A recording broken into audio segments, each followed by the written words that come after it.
اعوذ باللہ من الشیطان الرجیم بسم اللہ الرحمن الرحیم الحمد للہ رب العالمین والصلاة والسلام علی اشرف الانبیاء والمرسلین وآلہ الطیبین الطاہرین۔ اعوذ باللہ من الشیطان الرجیم اللہ یسجد للہ الذی یخرج الخبء فی السماوات والارض ویعلم ما تخفون وما تعلنون۔ سورۃ النمل آیت 25۔ کیا وہ اللہ کے لیے سجدہ نہیں کرتے جو آسمانوں اور زمین کی پوشیدہ چیزیں نکالتا ہے، اور وہ تمہارے پوشیدہ اور ظاہری اعمال کو جانتا ہے۔ آپ کو پہلے بتایا کہ عبادت کی کیا تعریف ہے، عبادت کس کو کہتے ہیں، اس کو ذہن میں بٹھانا لازمی ہے آپ کے لیے کہ عبادت کی کیا تعریف ہے۔ لوگوں کو اس میں بہت بڑی غلط فہمی ہوئی ہے، اور بہت سے مسلمانوں کو اس غلط فہمی کی بنا پر مشرک بناتے ہیں۔ عبادت کی قرآنی نصوص متعدد آیات کے روشنی میں عبادت اس تعظیم کو کہتے ہیں جو کسی کو رب سمجھ کر یا خالق سمجھ کر کی جاتی ہے۔ عبادت خالق کی ہوتی ہے، عبادت رب کی ہوتی ہے۔ اگر کسی اور کو خالق سمجھ کر تعظیم کرے وہ عبادت، یا اس کو رب سمجھ کر۔ قرآن کی آیات متعدد ہے اس میں کہ اپنے اس رب کی عبادت کرو جس نے یہ کیا ہے وہ کیا ہے۔ وَإِنَّ هَٰذِهِ أُمَّتُكُمْ أُمَّةً وَاحِدَةً وَأَنَا رَبُّكُمْ فَاعْبُدُونِ۔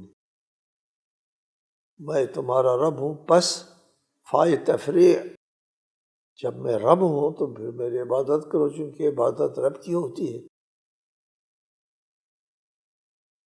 لہٰذا کسی کو آپ رب نہیں سمجھتے، نہ خالق سمجھتے ہیں، استاد سمجھتے ہیں، والد ہے آپ۔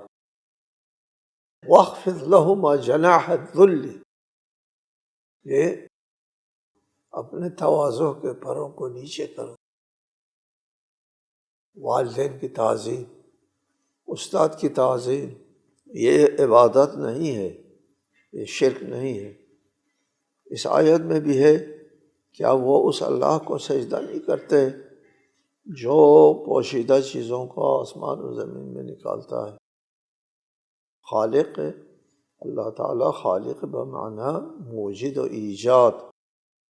انما امرہ اذا اراد شیئا ان یقول له کن فیکون۔ اللہ کا ایک ارادہ ہوتا ہے، اس ارادے سے عدم سے خبء، پوشیدہ، معدوم، غیر موجود، اس کائنات میں اصلاً اس کا وجود نہیں، اس کو وجود دیتے ہیں جو اللہ۔ سجدہ اس کے لیے کیا جاتا ہے۔ یخرج الخبء فی السماوات والارض، اور یہاں الخبء پوشیدہ، معدوم، غیر موجود چیزوں کو وجود دیتا ہے۔ اللہ تعالیٰ ایجاد کا مطلب، خالق کا مطلب یہ غیر موجود چیزوں کو وجود دیتا ہے۔ یہ کائنات جو ہے، وہ پوری کائنات ایک پوشیدہ چیز تھی۔ کسی زمانے میں آج سے لوگ تخمینے لگاتے ہیں، نظریہ ہے، اس کے مطابق ہم تفسیر نہیں کرتے۔ سائنسی تھیوری کی روشنی میں ہم تفسیر کے قائل نہیں۔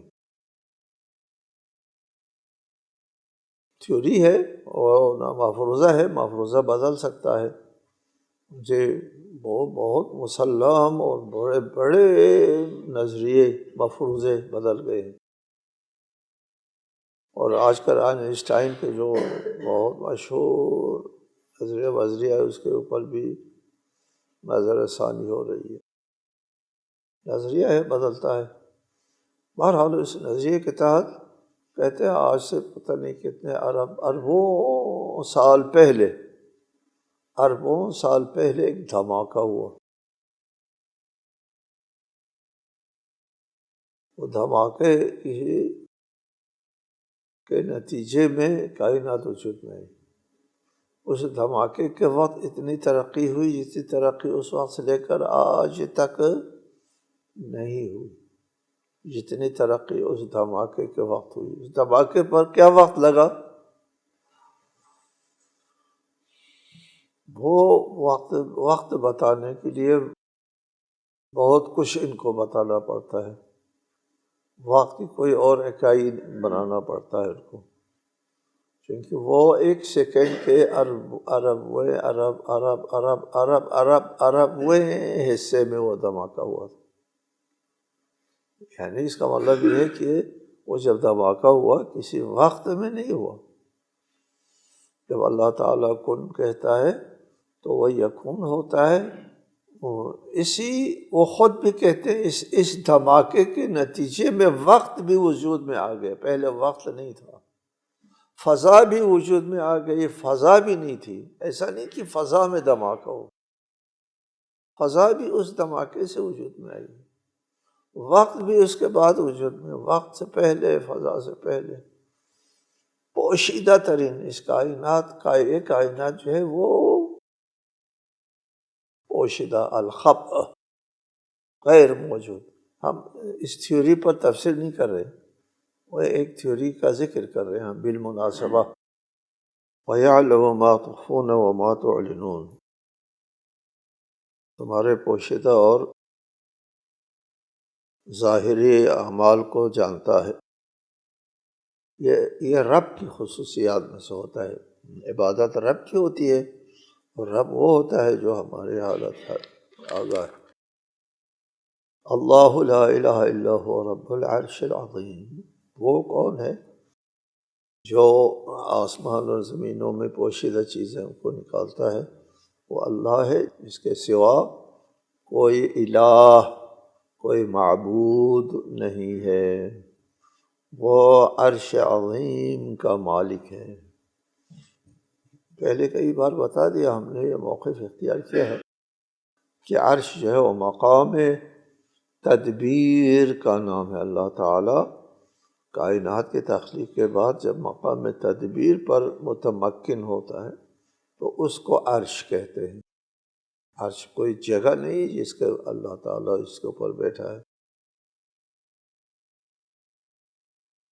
وہ رب کا معنی ہم نے بتایا آپ کو. رب مالک کو کہتے ہیں. اس کا مادہ ربابہ ہے، ربایا نہیں ہے. ربایا ہو تو تربیت اس کا معنی بنتا ہے. ربابہ ہو تو مالک اس کا معنی بنتا ہے. وہ عرش عظیم کا مالک ہے، اس کے لیے سجدہ ہوتا ہے. یہ پیغام لے کر کے ہدہد حضرت سلیمان کے پاس آتا ہے، اور ہدہد نے یہ ساری باتیں سنا دی. تعجب کا مقام ہے، معجزہ انبیاء ہیں. ہم اس میں کسی قسم کی توجیہ و تعویل کے قائل نہیں کہ ایک ہدہد ہے، ایک پرندہ ہے، ایک جانور ہے، وہ جو حضرت سلیمان کی عظیم مملکت اور ملک سبا کے درمیان سفارتکاری کا کام کر رہا ہے. وہ ہدہد سفیر، ادھر کے حال ادھر بتا دیا اور ادھر سے وہ خط ادھر لے کے جاتا ہے. قال سننظر، ہم دیکھتے ہیں، اصدقت ام کنت من الکاذبین، تم نے سچ کہا ہے یا تمہاری یہ خبر جھوٹ ہے. اذهب بکتابی ھذا فألقه الیہ ثم تول عنہم فانظر ماذا یرجعون. میرا یہ خط لے جاؤ اور اسے ان لوگوں کے پاس ڈال دے، پھر ان سے ہٹ جا. ثم تول عنہم، اور دیکھ کہ وہ کیا جواب دیتے ہیں۔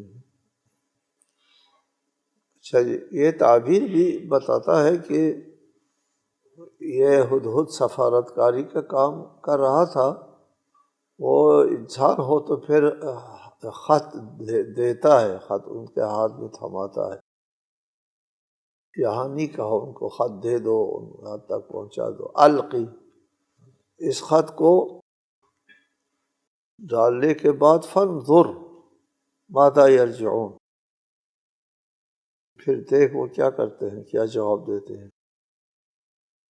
ایک خط بھیجتا ہے حضرت سلیمان اور لوگوں کو دعوت دیتے ہوئے، اس خط میں، ابھی اس خط کا مضمون بعد میں آتا ہے کہ اس خط میں کیا لکھا ہوا تھا۔ وہ خط جو ہے وہ ہدہد جا کر کے وہ اس ملکہ کے دربار میں ڈال دیتا ہے۔ اب اس میں ہم بحث نہیں کر سکتے کہ وہ دربار کے اندر چلا گیا ہدہد اور پھر لوگوں نے پکڑ نہیں لیا ہوگا، یا لوگوں نے دیکھا ہوگا یہ کیا ماجرا ہے، ایک پرندہ کاغذ لے کے آتا ہے، خط لے کے آتا ہے، بہر مانوس وہ کیا ہوا ہوگا، ہم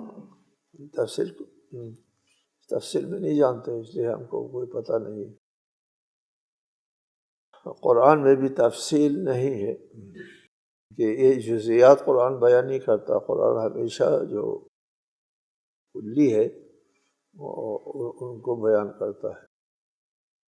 بہرحال ایسے بھی پہنچا ان تک، خط پہنچ گیا، ان کو خط مل گیا، اور خط ملنے کے بعد اس ملکہ نے کہا، قالت یا ایھا الملأ انی القی الی کتاب کریم، ملکہ نے کہا اے دربار والو، میری طرف ایک محترم خط ڈالا گیا ہے، القی،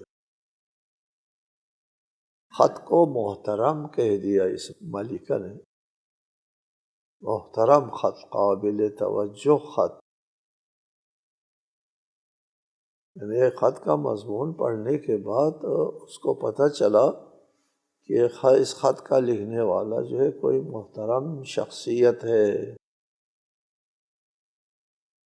کریم کس کہتے ہیں؟ کتاب کریم، کریم تو ہمیشہ کہتے ہیں قابل ستائش کو کریم کہتے ہیں، قابل یا احجار کریمہ کہتے ہیں قیمتی پتھروں کو، یعنی قابل ستائش۔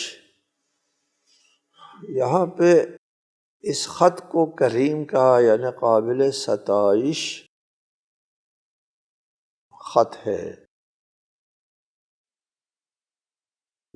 اس میں طریقۂ تحریر اور طریقۂ تکلم جو ہے وہ نہایت مؤدبانہ ہے اور مہربانی ہے اس کے اندر۔ مثلا وہ ہے نا کہ انہ من سلیمان و انہ بسم اللہ الرحمن الرحیم، وہ خط اس طرح شروع ہوتا ہے کہ یہ سلیمان کی طرف سے ہے اور یہ بسم اللہ الرحمن الرحیم، اس ذات کے نام سے جو رحمان ہے رحیم، مہربانی کی باتیں ہو رہی ہیں، رحمت کی باتیں ہو رہی ہیں۔ ورنہ ایک بادشاہ دوسرے بادشاہ کو رعب دکھانے کے لیے یہ بھی کہہ سکتے تھے بسم اللہ الجبار القہار، نہیں، رحمان رحیم، ذات کے نام سے، اے پیار و محبت کے ساتھ جو ہے وہ بات شروع کرتا ہے۔ یہ کتاب کریم ہے، یہ قابل ستائش خط ہے۔ اسی وجہ سے جب ملکہ حضرت سلیمان کے پاس پہنچ گئی اور اس نے اپنا تخت دیکھا، وہاں پہلے سے تخت پہنچا ہوا ہے، ان کو پہلے سے پتہ چل گیا تھا، یعنی اس خط سے اس ملکہ کو پتہ چل گیا کہ یہ خط لکھنے والا کون ہے، کس اخلاق کا مالک ہے، کن قدروں کا مالک ہے۔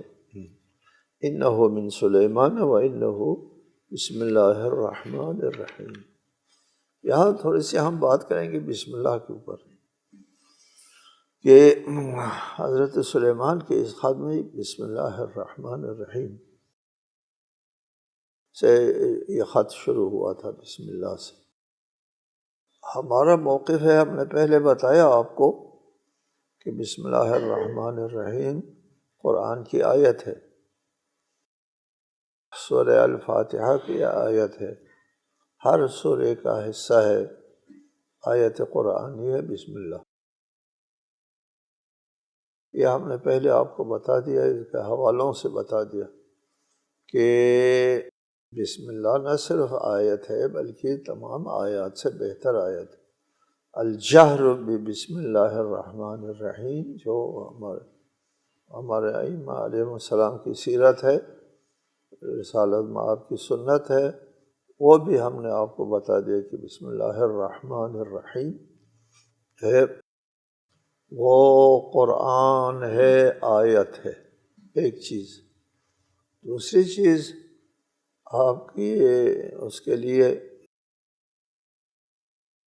جب بھی کہیں بسم اللہ لکھو، یہاں ایک رواج چلا ہوا ہے بسم ہی تعالی لکھتے ہیں، صحیح نہیں ہے یہ، بسم ہی تعالی صحیح نہیں، بسم اللہ الرحمن الرحیم، مکمل بسم اللہ لکھنا ہوتا ہے، بسم ہی تعالی کیا نہیں، یہ ترکیب ایسے ہی ترکیب ہے۔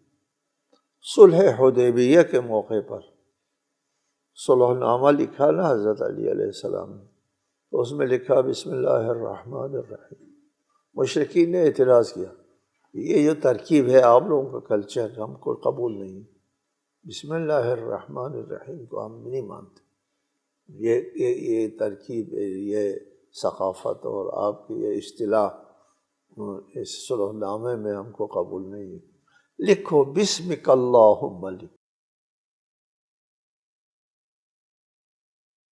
مشرکین جو ہے وہ بسم اللہ کو پسند نہیں کرتے تھے، اور اس کی جگہ بسمک اللہم وہ لکھنا پسند کرتے تھے، ٹھیک ہے؟ تو آپ بھی بسمک اللہم سے کمتر بسم ہی تعالی نہ لکھیں نا، وہ بسمک اللہم بسم ہی تعالی سے بہتر ہے۔ وہ سلمان نے پھر قبول کیا، بہرحال بسمک اللہم بھی ایک ذکر ہے۔ بہرحال مشرکین کے زمانے میں وہ جب وہ طواف کرتے تھے وحدہ شریک لہو کہتے تھے، لا شریک لہو وحدہ لا شریک لہو الا شریکا ہو لہو، پھر الا شریک، وہ حضرت ابراہیم سے توحید کا مذہب آیا ہوا تھا، اس توحید میں لا شریک موجود تھا، تو وہ لا شریک بھی کہتے تھے، الا شریکا ہو لہو اپنی طرف سے اضافہ کر۔ تو جب بھی لکھو بسم اللہ الرحمن الرحیم مکمل۔ بہرحال ادھر سبا کی مالکہ نے پہلی مرتبہ یہ ترکیب دیکھی، یہ بسم اللہ الرحمن الرحیم، اور یہ ترتیب دیکھ کر کے اس نے اچھا تاثر لیا، اور آگے خط کا مضمون جو ہے آتا ہے اللہ تعالی علیہ واتونی مسلمین، اس کی تشریح انشاءاللہ آئندہ ہوگی۔ السلام علیکم ورحمۃ اللہ وبرکاتہ۔